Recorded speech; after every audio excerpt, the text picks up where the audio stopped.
Feeding பாட்டில்ல பால் ஊற்றி கொடுப்பாரு அண்ணன் திருமா. தொட்டில வந்து போட்டு ஆட்டுவாங்க கம்யூனிஸ்ட்கள். கிலுகிலுப்பு ஆட்டுறது வந்து காங்கிரஸ் ஆட்டம். என்ன முன்னாடி திமுகவுக்கு முட்டு கொடுத்தாரு அண்ணன் திருமா, இப்ப டிவிக்கே கொடுக்க போறாரு. அவ்வளவுதானே. வாழ்நாள் முழுதும் முட்டு கொடுத்து வாழ்க்கையே முடிஞ்சு போச்சு இல்லையா? விஜயோட ஆட்சி எப்படி சார் இருக்கும்? ஆட்சியில் நீங்க ஒன்றும் சந்தேகப்பட வேணாம் சார். எதுவும் விஜயால வந்து என் அறிவுக்கு உட்பட்ட வரைக்கும் நான் சொல்றேன், விஜயால எந்த திட்டத்தையும் நிறைவேற்ற முடியாது. அதே மாதிரி கம்யூனிஸ்ட்ல யாராவது ஒரு அமைச்சர் பதவி வாங்கினாங்கன்னா அவங்களுக்கு வந்து ஒரு போனை போட்டு இது இந்த ஃபைல்லாம் கையெழுத்து போட்டு பெண்டிங்ல வச்சிருக்கீங்க, எல்லாத்தையும் கையெழுத்து போட்டு அனுப்புங்க அப்படின்னு சொல்லலாம். ஸோ இது வந்து டிவிக்கில் இருக்கிறவங்க செய்யலாம். ராகுல் காந்தி வாழ்நாள்ல எப்பவுமே பிரைம் மினிஸ்டர் ஆக முடியாது. நான் சொல்றேன், எழுதி வச்சுங்க நீங்க. அவன் ஒரு கடைஞ்செடுத்த முட்டாலும் தெரியுதா ராகுல் காந்தி? இனிமே ஒரு வேங்கையில் வயல் நடக்காது. வேங்கை வயல் ஒண்ணுலாம் நடக்காது, 10 வேங்கையில் வயல் நடக்கும். 10 வேங்கை வயல் நடந்தாலும் நீங்க வந்து பாத்தீங்கன்னா இதை வந்து எதுவும் நீங்க வந்து கண்டிக்க போறது கிடையாது, முட்டு தான் கொடுக்க போறீங்க.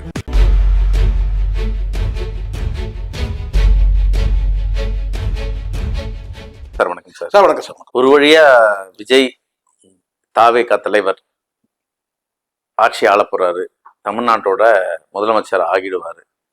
கிட்டத்தட்ட திருமாவளவன் விசிகா சார்பாகவும் இடதுசாரிகள் 2 சிபிஐ சிபிஎம் இவங்களும் ஆதரவு தெரிவிச்சிட்டாங்க. ஏற்கனவே காங்கிரஸ் அவங்கள நிலைப்பாட்டை கொடுத்துட்டாங்க. இப்போ ஆட்சி அமைந்த பின் என்ன நடக்கும்? நீங்க ஏற்கனவே விஜய் வந்து பாஜகவோட கை குழந்தை அப்படின்னு சொல்லி பயணப்பட்டவர் திருமாவளவன். இன்னைக்கு அந்த குழந்தையோட தான் இணைஞ்சிருக்காரு.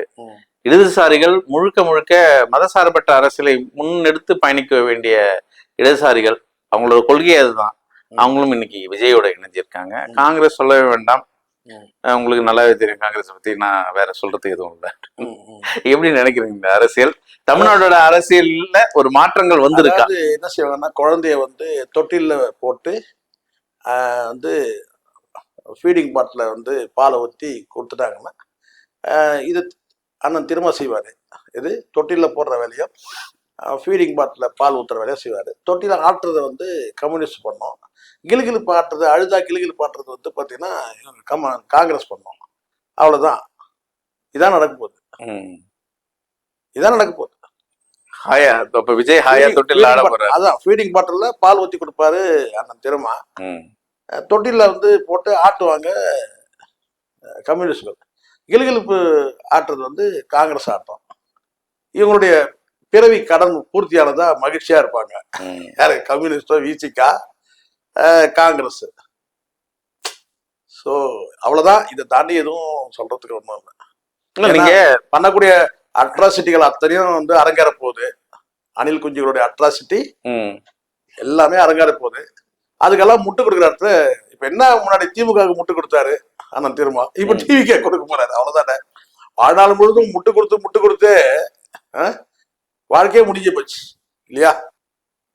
இல்ல, இப்போ திமுக கூட்டணி இருந்தாலும் ஏதாவது திமுக செய்யும் பிரச்சனைகள் சரி, ஏதோ ஒரு விஷயத்தை தமிழ்நாடு நடக்கும் ஒரு பிரச்சனைகள் அவலங்கள் இது போல விஷயத்துக்கெல்லாம் திருமாவளவன் கேள்வி கேட்பாரு.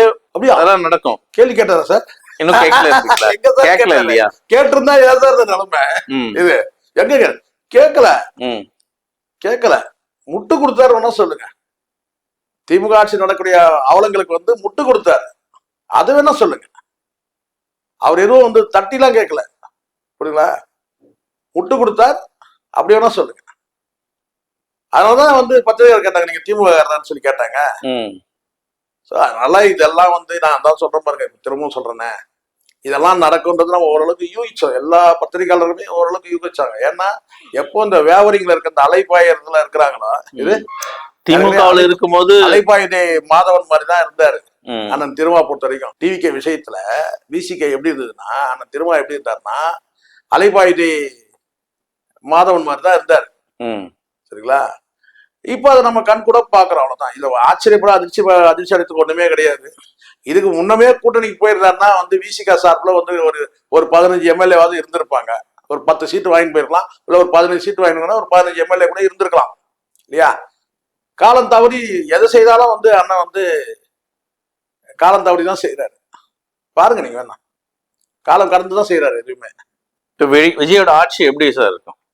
ஆட்சியில நீங்க ஒன்றும் சந்தேகப்பட வேணாம் சார். எதுவும் விஜயால வந்து என் அறிவுக்கு உட்பட்ட வரைக்கும் நான் சொல்றேன், விஜயால எந்த திட்டத்தையும் நிறைவேற்ற முடியாது. ம். சட்டம் ஒழுங்கு இது எல்லாமே கொஞ்ச நாளைக்கு என்ன செய்வாங்கன்னா, இது ஆரம்பம், இது புதுசு, இப்பதான் வந்திருக்கிறாரு, அப்படிதான் வந்திருக்கிறாரு, அப்பதான் வந்திருக்காரு, இப்படியே ஓட்டுவாங்க. ஒரு 3 மாசம் 4 மாசம் அப்படியே ஓடும். புரியுங்களா? இப்ப இடைக்காலமா ஒரு பட்ஜெட் தாக்கல் பண்ணணும். இதுக்கெல்லாம் வந்து பாத்தீங்கன்னா இவங்க வந்து சுயமாகவும் செயல்பட முடியாம, இந்த கூட்டணி கட்சிகளுடைய அந்த நெருக்கடி வராது, அந்த அவங்க அட்வைஸும் கேட்க முடியாம, அவங்க அட்வைஸும் கேட்டு இம்ப்ளிமெண்ட் பண்ண முடியாது. ஒரு பக்கம் மத்திய அரசு கொடுக்குற அழுத்தங்கள், இது எல்லாமே வந்து பாத்தீங்கன்னா போதும்டா நமக்கு, இந்த முதலமைச்சர் பதவி நமக்குன்ற அந்த அந்த எண்ணத்துக்கு தள்ளப்படுவாரு விஜய். நீங்க வேணா பாருங்க என்னென்ன நடக்க போகுதுன்னு பாருங்க. இப்போ ஒரே ஒரு வார்த்தை மட்டும் தான் எனக்கு ஞாபகம் வருது. என்ன ஞாபகம் வருதுன்னு கேட்டீங்கன்னா, கே கிருஷ்ணசாமின்னு உங்களுக்கு தெரியும், முன்னாள் அமைச்சர் அவர். ம். கே மதியானுடைய தம்பி கே கிருஷ்ணசாமி. பழைய பத்திரிகையாளர்கள்லாம் தெரியும், இப்ப இருக்கிறவங்க தெரியாது. ஜேஜா பிரிஞ்சு அவர் வந்து ஜானகி அடியில இருந்தார். அதுக்கப்புறம்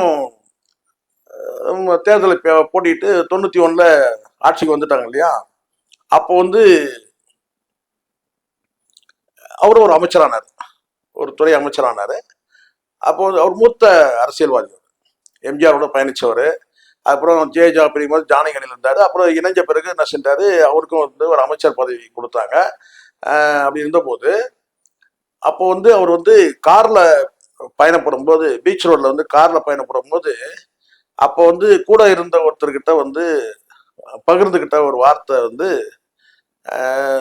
ஒரு செய்தி வந்தது. அப்போ என்ன சொன்னாருன்னா, நான் அந்த அம்மா வந்து அந்த அம்மானா யார்? ஜெயலலிதா. அந்த அம்மா வந்து உத்தரவுக்கு நம்ம ஏற்று செயல்படலாம்ப்பா, அவங்க என்ன உத்தரவு போட்டாலும் உடனே நம்ம செய்யறதுக்கு தான் நம்ம இருக்கிறோம், அதுதான் ராஜ விசுவாசன்றது. அதுதான் நம்ம வந்து ஒரு அமைச்சரா இருக்கிறோம், அந்த அம்மா என்ன உத்தரவு போட்டாலும் நம்ம என்ன ஏதுன்னு கேள்வி கேட்காம நம்ம வந்து அதை வந்து நடைமுறைப்படுத்துறது தான் அது விசுவாசம். ஆனா என்னன்னா, வீட்டுல வேலை செய்யற வேலைக்காரிக்கெல்லாம் நம்ம வந்து பயப்பட வேண்டியதா இருக்கு. அதை நினைச்சாதான் வருத்தமா இருக்கு. நாம வந்து அண்ணாவோட பயணிச்சோம், கலைஞரோட பயணிச்சோம், எம்ஜிஆரோட பயணிச்சோம். ஆனா இன்னைக்கு ஜெயலலிதாவோட பயணிக்கிறதும் நமக்கு எந்த பிரச்சனையும் இல்லை. ஆனா வீட்டுல வேலை செய்யற வேலைக்காரிக்கெல்லாம் பயப்பட வேண்டியதா இருக்கு அப்படின்னு வருத்தப்பட்டாராம். வேலைக்காரின்னா யாருன்னு உங்களுக்கு தெரியும், சசிகலா தான் வேலைக்காரி. சோ அப்படி இருக்கு. இப்போ வந்து அண்ணன் திருமா கூட வந்து கிட்டத்தட்ட வந்து என்னதான் ஆட்சி அதிகாரத்துல நமக்கு பங்கு கொடுத்துட்டா கூட இது நம்ம வந்து அவங்களுக்கு எல்லாம் பயப்பட வேண்டியதா இருக்கு. ஜெகதீஷன், ஆமா, எல்லாருக்கும். இப்ப நீங்க வந்து புஷியானந்தோட பரவாயில்ல, இன்னும் அதை தாண்டி இன்னும் கொஞ்சம் மேல அப்படி போங்க, இன்னும் கொஞ்சம் மேல போங்க. த்ரிஷா அவர்கள் இன்னும் கொஞ்சம் மேல சரிங்களா, மமிதா பைஜு, இன்னும் பல நடிகைகள் இருக்கிறாங்கல்ல. ரூட்ல இருக்கிற நடிகைகள்லாம் கூட நாளைக்கு வந்து உத்தரவு போடலாம். ஒருவேளை வந்து வன்னியரசு அமைச்சர் ஆகிறான்னு வச்சுங்க, இது ஒரு ரூட்ல இருந்து ஒரு நடிகை போன் போட்டு அந்த ஃபைல் எல்லாம் கொஞ்சம் கையெழுத்து போட்டு அனுப்பு அப்படி சொல்லலாம் இல்லையா? நடக்கலாம் இல்லையா? அதே மாதிரி கம்யூனிஸ்ட்ல யாராவது ஒரு அமைச்சர் பதவி வாங்கினாங்கன்னா அவங்களுக்கு வந்து ஒரு போனை போட்டு இது இந்த ஃபைல்லாம் கையெழுத்து போட்டு பெண்டிங்ல வச்சிருக்கீங்க, எல்லாத்தையும் கையெழுத்து போட்டு அனுப்புங்க அப்படி சொல்லலாம். ஸோ இது வந்து டிவிக்கில் இருக்கிறவங்க செய்யலாம், சரிங்களா? டிவிக்கில் இருக்கிற அமைச்சர்கள் செய்யலாம். ஆனா இவங்களெல்லாம் தலையெழுத்து பாருங்க. ஆனா அந்த இடத்துக்கு இவங்க போவாங்களா சார்? ஏன்னா இவங்க கிட்ட தானே ஆட்சி சார். இவங்க ஒரு ஆட்சி அசைஞ்சாலும் ஆட்சி கவுந்துருவாங்க. ஆதரவு தெரிவிச்சு அமைச்சராகிற வரைக்கும் தான், முதலமைச்சர் ஆகிற வரைக்கும் தான். சரி, முதலமைச்சர் ஆகிட்ட பிறகு முதலமைச்சருக்கு ஒரு பவர் இருக்குல்ல, சரிங்க சார். அந்த பவர் இப்போ கவர்னர் ஏன் வந்து உங்களை வந்து குதிரை பேரம் நடக்கும்னு சொல்றாரு? இப்போ உங்களால குதிரை பேரம் வந்து வலிமையா பண்ண முடியாது. ஆனா அதே நீங்க வந்து பவருக்கு போயிட்டீங்கன்னு வச்சுக்கங்களேன், சிஎம் பவர் போயிட்டீங்கன்னா அத்தனை கண்ட்ரோல் உங்ககிட்ட வந்துடுது. அப்போ உங்களால வந்து குதிரை பேரத்தை வந்து பலமா நடத்த முடியும், ஸ்ட்ராங்கா நடத்த முடியும். இப்ப நான் கேட்கிறேன், வந்து அதிமுகவே கூட பாத்தீங்கன்னா வந்து ஆளுங்கட்சி தரப்புல வந்து உடைக்க முடியும். திமுக கூட பாத்தீங்கன்னா வந்து உனக்கு வேற பதவி தரேன், இது வாரிய தலைவர் பதவியெல்லாம் தரேன், எம்எல்ஏ பதவி ராஜினாமா பண்ணிட்டு வா அப்படின்னு சொல்லி கூட கூப்பிட முடியும். அதிகாரத்துல வந்து உட்கார்ந்தாச்சுன்னா அது வேற சார். அதுதான் கவர்னர் சொல்லக்கூடிய ஒரு சூட்சமம் இருக்கு அதுல. கவர்னர் செஞ்சு சரின்னு நான் சொல்ல மாட்டேன். சரின்னு நான் சொல்ல மாட்டேன். அந்த வார்த்தைக்குள்ள அர்த்தத்தை நான் சொல்றேன். அப்படி என்ன நினைக்கிறாரு, இதே அவங்க சாதகமா இருந்தா அது யோசிக்க மாட்டாங்க, பாதகமான யோசிக்கிறாங்க. இதே ஒரு 10 எம்எல்ஏக்கள் வந்து சப்போர்ட் இருந்தா கூட நான் கேட்டேன்னா விஜய் பாஜக கை விட்டு போறாரு, நகர்றாரு. அப்படிலாம் கிடையாது. கை விட்ட முடியாது, கால் விட்ட முடியாது, நடிக்கிறவாங்க சென்ட்ரல் கவர்மெண்ட். என்ன இப்ப இன்னொரு இப்ப எடப்பாடி பண்ண ரோலா இவர் பண்ண போறாரு, விஜய் பண்ண போறாரு, அவ்வளவுதான். எடப்பாடி என்ன ரோல் பண்ணிச்சோ அதுதான் விஜய் பண்ண போறாரு, அவ்வளவுதான். கம்யூனிஸ்ட் இப்ப நான் விஜய் பண்ண தப்பு என்ன, காங்கிரஸ் கிட்ட போகாம இருந்திருக்கணும். இல்ல கம்யூனிஸ்டுகள் யாருமே இல்ல, நான் வந்து எனக்கு மெஜாரிட்டி இல்லைங்க, நான் வந்து ரிசைன் பண்றேன் அப்படின்னு சொல்லியிருந்தாலும் கூட அதை பிஜேபியா அந்த வேலை செஞ்சிருக்கோம். இதுக்கு தானே சார் இங்க அதிகாரப்பூர்வமா ஒருத்தர் இருக்கிறாரு. இது அதிகாரப்பூர்வமா யாரு தமிழ்நாட்டில் நம்பர் 1 புரோக்கர் யாரு, யாரு சொல்லுங்க, சொல்லுங்க யாரு, தெரியல, சொல்ல மாட்டீங்க, நான் தான் சொல்லணும். குருமூர்த்தி தானே சார் இங்க வந்து அதிகாரப்பூர்வமான 4 பேர் ஆத்தென்டிக். மத்திய நீ என்ன நினைச்சீங்க, நீங்க தமிழ்நாட்டுல ஒரே ஒரு அல்டிமேட் புரோக்கர் யாரு, பொலிட்டிக்கல் புரோக்கர் யாருன்னா அது ஐயா குருமூர்த்தி தான்.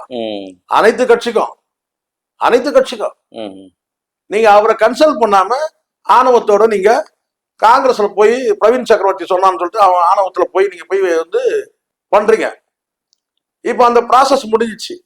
இதுக்கு பின்னாடி பிஜேபி கை கூட இருக்கலாம். ஆனாலும் ஏமாந்தது யாரு, ராகுல் காந்தி.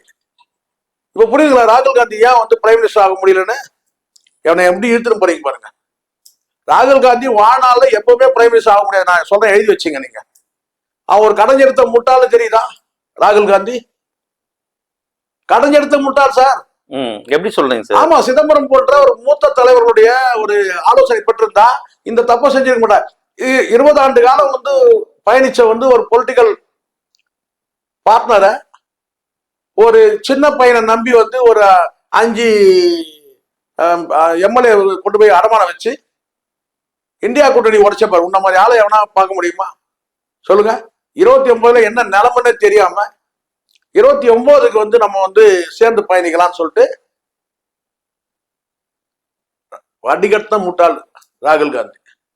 இன்னைக்கு திமுகவையும் எழுந்தீங்க. திமுக இருந்தீங்களா? இந்தியா கூட்டணி உடஞ்சிச்சா? இந்தியா கூட்டணியில வலுவா இருந்தது யார் சொல்லுங்க? அப்ப போயிடுச்சு இல்ல. இப்போ பிஜேபியோட அணுகுமுறை எப்படி இருக்கும் திமுக தரப்புல சொல்லுங்க. திமுக தரப்புல பிஜேபியோட அணுகுமுறை எப்படி இருக்கும்? ஒண்ணு ஆட்சி அதிகாரத்தில் இல்ல தமிழ்நாட்டுல, இன்னொன்னு சென்ட்ரல்ல இருக்கிற எதிர்கட்சியோட எந்த உறவும் இல்லை. இப்போ பிஜேபிக்கு திமுக மீது எப்படி இருக்கும்? எந்த விதமான பிரச்சனையும் கிடையாது.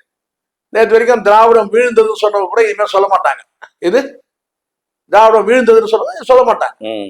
அப்போ ஸ்ட்ராங் பொலிட்டிக்கல் பார்ட்னரை இழந்தது வந்து பாத்தீங்கன்னா காங்கிரஸ்க்கு வந்து மைனஸ். ஆனா தமிழ்நாட்டுல பல வருடங்கள் கழித்து அமைச்சர்களை இடம் பெறாங்க சார். என்ன சார் நீங்க என்ன பெரிய அமைச்சர் இந்த 5 அமைச்சர் வச்சுதான் இங்க சென்ட்ரல்ல உங்களுக்கு ஒரு 29ல உங்களுக்கு வந்து பாத்தீங்கன்னா ஒரு 40 எம்பி. இத்தனையும் பிரைம் மினிஸ்டர் அந்த ரேஸ்லயும் கிடையாது. வேற யாராவது வந்து அந்த ஆசைப்படுவாங்க, அந்த எந்த நிபந்தனையும் கிடையாது. எப்படிப்பட்ட பொலிட்டிக்கல் பார்ட்னரை நீங்க எழுந்துட்டீங்க திமுகவை. ஒருபோதும் அவங்க பிஜேபி சைடு போகவும் முடியாது. சித்தாந்த அடிப்படையில, கொள்கை அடிப்படையில பிஜேபியோட பயணிக்க முடியாது. கலைஞர் பண்ணாரு. எப்படி பண்ணாரு? ரைட் பர்சன் ராங் பார்ட்டின்னு சொல்லி அவர் வந்து பயணப்பட்டாரு. இப்ப அதே ஸ்டாண்ட் எடுக்கிறாருன்னு வச்சுங்க, நாளைக்கு ஸ்டாலின் எடுக்கிறாருன்னு வச்சுங்க, அதே ஸ்டாண்ட் எடுக்கிறாரு சார். அடுத்த தேர்தலில் மோடி இல்ல, வேற யாரோ ஒருத்தர் வராருங்க, யாரோ இருக்கிறாங்க, அதே ரூட் எடுக்கிறாரு. மோடி இருந்த வரைக்கும் தான் பிரச்சனை. இன்னைக்கு இவர் இருக்கிறாரு, அதே கலைஞர் எடுத்த அதே ஸ்டாண்ட் எடுக்கிறார், right person wrong party. So இதுதான், இதெல்லாம் வந்து கொஞ்சமாச்சும் இல்ல. அவங்க காங்கிரஸ் நினைக்கிறாங்க இன்னைக்கு திமுக இன்னைக்கு படுதோல்வி அடைஞ்சிருக்கு. 72க்கு 108 வந்துட்டாரு. வருங்காலம் நாடாளுமன்ற தேர்தலாக இருக்கட்டும், அடுத்த வர சட்டமன்ற தேர்தலாகட்டும், விஜய் இன்னும் பெரும்பான்மை நிரூபிப்பார் யாரு அப்படின்னு நினைப்பாங்க இல்லையா சார்? அதெல்லாம் நீங்க நினைக்கிறதா கிடையாது சார். இந்த 2 வருஷமே விஜய் தாங்கிறது கஷ்டம் சார். நீங்க நினைக்கிறீங்களா? நீங்க அதெல்லாம் சும்மா நீங்க நினைக்கிறீங்க. அதெல்லாம் ரொம்ப மக்கள்லாம் திரும்பிடுவாங்க சார். நீங்க என்ன சார் நீங்க நினைக்கிறீங்க? எவ்வளவு ஸ்கீமை போட்டு அள்ளி கொடுத்தாரு ஸ்டாலின். எவ்வளவு ஸ்கீமு, எப்படிப்பட்ட ஸ்கீமு? பொழுது விடிஞ்சலாம் 5000 ரூபாய் கவர்ல வந்து அக்கௌண்ட்ல வந்து விழுது. பேசுறீங்க நீங்க வந்து பாத்தீங்கன்னா வந்து எங்க கொண்டு போய் நிறுத்தினாங்க? 50 சீட்டு கொடுத்தாங்கன்னா பாத்துக்கலாம். 234க்கு 50, 70, 54. 54. தனித்த கட்சி 54 சொல்றேன் நான். சோ நீங்க நினைக்கிறதா கிடையாது. எவ்வளவு ஸ்கீம் சார், எவ்வளவு ஸ்கீம். சரி, இப்ப இந்த நகர் அப்படி இருக்கும்போது இவன் எந்த ஸ்கீமும் உன்னால நிறைவேற்ற முடியாது. தினம் ஒரு அசிங்கம் அவ்வளவு நடக்கும். மக்கள் கிட்ட பெரிய புரட்சியோ எழுச்சியோ எல்லாம் இல்லவே இல்லை. ஐயோ ஆட்சி மாற்றம் ஏற்படுது அப்படி கிடையாது. யோ எங்களால தொல்லை தாங்க முடியல இருங்க. ஏதோ நாங்க யூடியூப், இன்ஸ்டாகிராமு, வாட்ஸ்அப்பு அதை இதை பார்த்து நாங்க நிம்மதியா இருந்தோம். எல்லாரும் எங்களை வந்து பாத்தீங்கன்னா பாலிமர் டிவியும் தந்தி டிவியும் புதிய தலைமுறையும் இதை பார்க்க வச்சுங்களேன். அவங்க எங்க இம்சை தாங்க முடியலன்றாங்க மக்கள். அவன் திடீர்னு 5 நிமிஷத்துக்கு மகிழ்ச்சி செய்தின்றான், 5 நிமிஷத்துக்கு இது பாத்தீங்கன்னா வந்து அதிர்ச்சி செய்தின்றான். மகிழ்ச்சி அதிர்ச்சி அதிர்ச்சி மகிழ்ச்சின்னு சொல்லிட்டு எங்களை சாவடிக்கிறானுங்க. ஏதோ ஒண்ணு எடுத்து அந்த முதல்வர் பதவியை கொடுத்து தொலைங்க அப்படின்னு மக்கள்கிட்டயே வந்து அந்த எண்ணம் வந்துருச்சு. அதுதான் தமிழ்நாட்டு மக்கள் போட்டுல ஜனநாயகத்தை காப்பாற்றணும், ஜனநாயகத்தை சொல்ல விட்டுதே நிம்மதியா இருக்குன்னு சொல்லிட்டாங்க. அத கொடுத்து தொலைங்க, கொடுத்து அந்த முதலமைச்சர் பதவியை கொடுத்து தொலைங்க. ஏன்னா இந்த டிவி காரனுக்கு வந்து பார்த்தா பிபி ஏத்துறானுங்க. சற்று முன் அதிர்ச்சி செய்தின்றான், 5 நிமிஷம் கூட ஆகல சற்று முன் மகிழ்ச்சி செய்தின்றான். யாருடா? விஜய். அதிர வைத்த ஆளுநர் மாளிகை அதிர வைத்த விஜய்னு போடுறான். எவ்வளவு அசிங்கம் அது. எது ஆளுநருக்கே செக் வைத்த விஜய்னு போடுறான். ஊடகத்தோட தரம் எப்படி ஆயிடுச்சு பாருங்க. எது ஆளுநருக்கே செக் வைத்த விஜய். இப்ப இது திராவிட கட்சிகள் என்ன செய்ய போகுது சார்? திராவிட கட்சி ஒன்றும் செய்யாது சார். அவர் வந்து ஆல்ரெடி வந்து லீஸு கொடுத்த மாதிரி இருக்கிறாரு. யாரு? எடப்பாடி பழனிசாமி.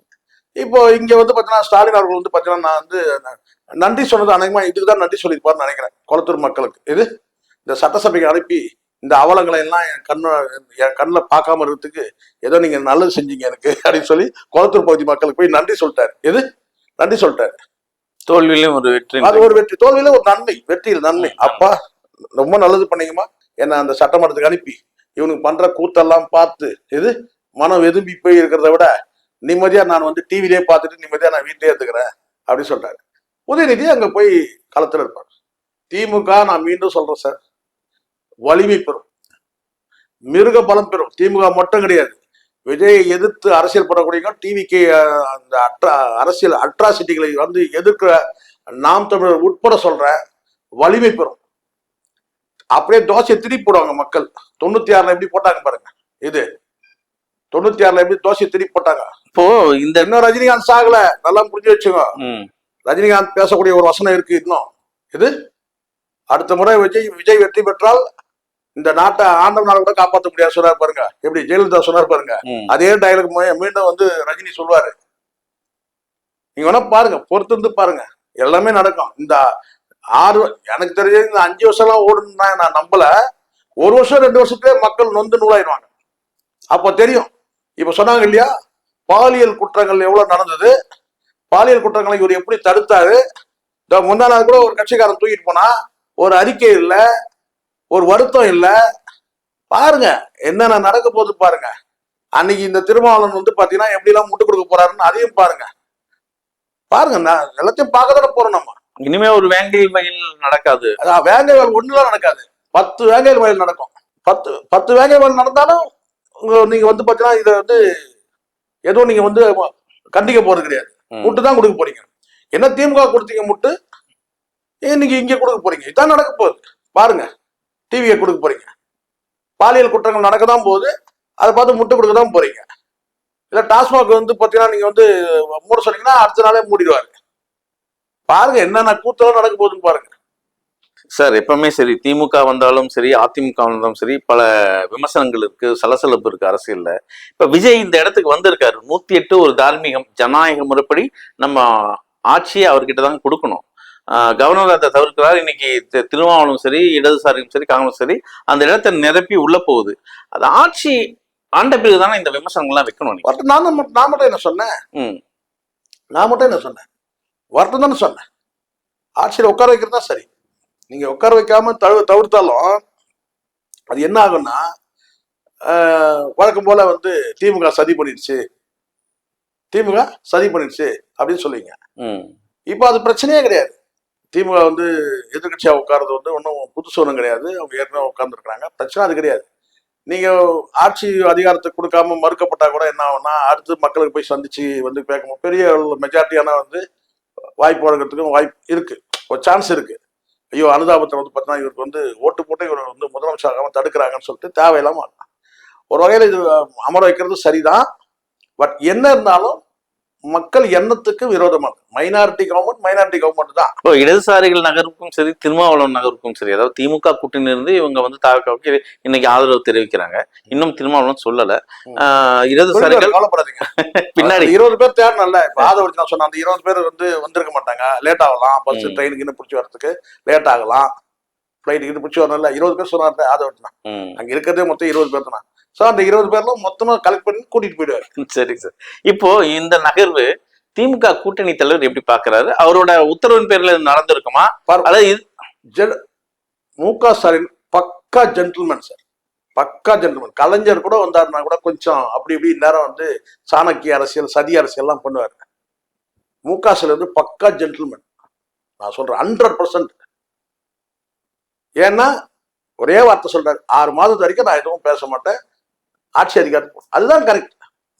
கடந்த காலத்துல அவங்களுக்கு நிறைய அனுபவம் இருக்கு சார். இந்த 70 ஆண்டு கால அரசியல்ல வந்து எத்தனை முறை வந்து மு.க. ஸ்டாலினா என்ன மீனிங் என்ன சொல்லுங்க, மு.க. ஸ்டாலின் என்ன மீனிங் சொல்லுங்க. முத்துவேல் கருணாநிதி ஸ்டாலின், அதுதான் உங்களுக்கு தெரியும், இதுதான் தெரியும். யாரு கேட்டாலும் இனிஷியலுக்கு மு.க. ஸ்டாலினா என்னன்னா முத்துவேல் கருணாநிதி. இது ஊருக்கு யாருக்கும் தெரியாது.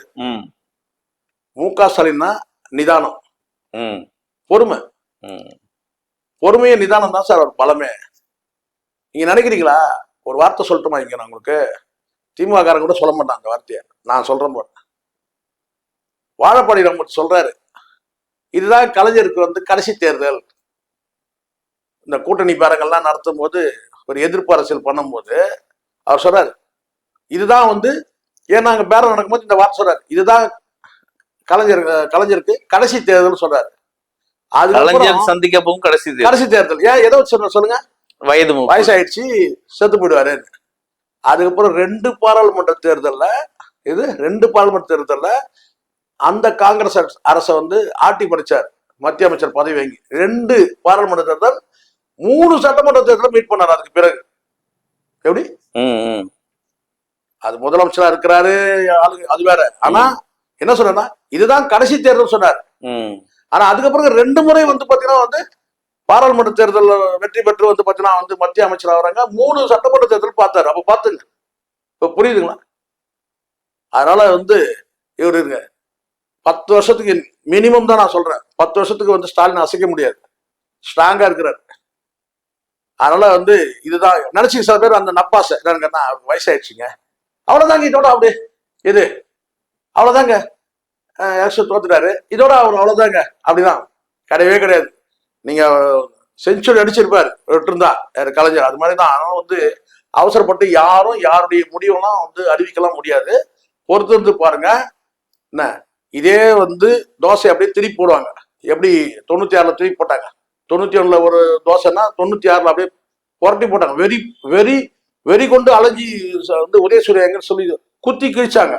இது குத்தி 96ல நடந்து சொல்றேன் நான். ஏன்னா நான் இப்போ வந்து கவர்மெண்ட் சர்வீஸ்ல இருக்கிறேன். நான் வந்து எலெக்ஷன் உள்ள பூத்துல வேலை செய்யறேன், அபிஷியலா, கவர்மெண்ட் அபிஷியலா. எனக்கு தெரியும். அப்போ மக்கள் அப்படியே கத்தி மாதிரி எடுத்து வரான். இது அந்த அப்போ பேலட் பேப்பர், அப்போ அந்த இதை ஸ்டாம்ப் எங்க எங்க வாக்கு சீட்டு எங்கன்னு சொல்லி போயிட்டு வந்து குத்துன்னு சத்தம் கேக்குது, தொம்மு தொம்முன்னு. ஸோ அதனால கொஞ்சம் பொறுத்துருங்க. எல்லாமே இப்பதானே புது பொண்ணு வருது, எல்லாரும் ஓடி வந்து பார்க்கதான் செய்வாங்க. அப்புறம் பண்ணும்போது தெரியும் இது வந்து ஏதோ சினிமா கிடையாது. டைரக்ட்லாம் சொன்னா சொல்லபடி கேட்கறது கிடையாது, மக்கள் கேள்வி கேட்பாங்க. இப்ப விஜய்னாவே ஒரு ரூமரா இருந்தது சார். த்ரிஷா அப்படின்ற ஒரு வார்த்தை இருந்தது. விஜய் இப்போ சிஎம் ஆகுறாரு. இது த்ரிஷாவோட இந்த கனெக்டிவிட்டி எப்படி இருக்கும்? இல்ல, எனக்கு தெரிஞ்ச வரைக்கும் அதுதான் மைனஸே ஆகும் நான் நினைக்கிறேன். விஜய்க்கு நான் ஏதோ இந்த பொறாமையில சொல்ல கிடையாது, நமக்கு எந்த பொறாமையும் கிடையாது. 2 விஷயம் நான் பதிவு பண்றேன், நீங்க கேட்டீங்க அதனால நான் சொல்றேன்.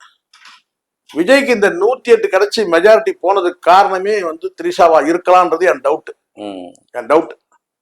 ஒரு வேலை விஜய்க்கு வந்து இன்னும் கூட ஒரு 10-20 சீட்டு கிடைச்சிருக்கலாம். அப்படி மைனஸ் ஆனது விஜய் வந்து அந்த கல்யாணத்துக்கு வந்து த்ரிஷாவை கூட்டு. ஏன்னா ஃபேமிலி மெம்பர்ஸ் ஓட்டு இழந்துட்டாரு. அது ஒரு காரணமா இருக்கலாம். அவங்க அந்த அம்மா வந்து வழக்கு போட்டது ஒரு காரணம். இன்னொரு காரணம் கேட்டா அந்த இவர் வந்து அதை ரிஃப்ளெக்ட் பண்ற மாதிரி அந்த கல்யாணத்துக்கு கூட்டு போனார் இல்லையா, அதுதான் வந்து விஜய்க்கு வந்து ஒரு நெகட்டிவா இருக்கும்னு நான் நினைக்கிறேன். அது பிளஸ் ஒரு வேளை வந்து அந்த கரூர் சம்பவமா கூட இருக்கலாம். ஒரு 20 எம்எல்ஏக்கள் கூடுதலா வந்திருக்கலாம் அப்படின்னு நினைக்கிறேன். அது ஒண்ணு நல்லது. ரெண்டாவது ஒரு விஷயம் நான் சொல்றேன் பார்த்தீங்கன்னா, இது ஒரு அற்புதமான தருணம். எது விஜய் வாழ்க்கையில ஒரு அற்புதமான தருணம். உண்மையிலேயே விஜய் வாழ்க்கையில சொல்றேன், ரொம்ப அற்புதமான தருணம். அந்த தருணத்துல வந்து பாத்தீங்கன்னா தன்னுடைய மனைவி பிள்ளைகள் இல்லைன்றத நான் உள்ளபடி நான் ஃபீல் பண்றேன். பாவம் விஜய், பாவம். எது விஜய், விஜய் பாவம். பேசுவோம் சார். விஜயோட ஆட்சி எப்படி இருக்க போகுது, விஜயோட ஆட்சியில நம்ம பயணிக்க போறோம். உங்க நேரத்துக்கு மிக்க நன்றி. நன்றி சார்.